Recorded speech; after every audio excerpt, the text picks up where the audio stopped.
Meanwhile, why you say at a triple split was hotter than talk? Why you say at Tambara we say gunshot already? I don't know this. So I say get dinapambuka tichirova kancha saka solid ngoma chimbo bata wadisi ritori lepo pakuda racha saka usazomanya kutizira chavanogona kungodaitira pocho ndidzo type tinorara mumikoto wakuda imba wacho vaka nechimoko mwari kubasa vocho bata namaoko chavanogona kungodaitira pocho ndidzo type tinorara mumikoto wakuda imba wacho vaka nechimoko mwari kubasa vocho bata namaoko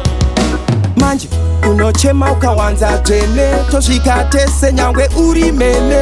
patinotaurawo ziva tiri kwete andingatakurwe kunge mwana mutete ringava bhebi panoda pana tete ishongo rangu namwari handinyepe dzitori ngoma dzinoita vandiche pane nyacha pavanogona kungodaidzira pocho ndidzo type tinorara mumikoto wakuda imba wacho vaka nechimoko mwari kubasa vocho bata namaoko chavanogona kungodaidzira pocho ndidzo type tinorara mumikoto wakuda imba wacho vaka nechimoko mwari kubasa vocho bata namaoko avo chavaikwanisa kurindira maguru andaigara ndichiruma samajuru ringava ngoma handimanye semhuru asi tenzi ndovega mukuru andaimhanya kutiza kungeshi nguva yakwana pasina kuti mbi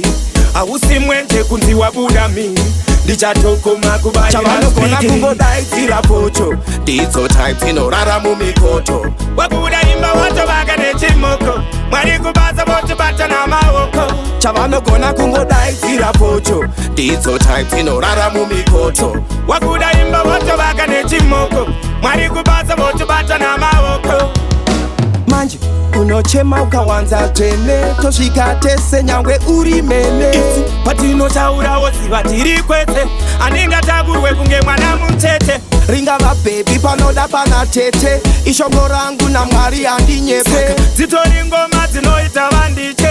pane nyacha pavanogona kungodaidzira pocho ndidzo type tinorara mumikoto wakuda imba wacho vaka nechimoko mwari kubasa vocho bata namaoko chavanogona kungodaidzira pocho ndidzo type tinorara mumikoto wakuda imba wacho vaka nechimoko mwari kubasa vocho bata namaoko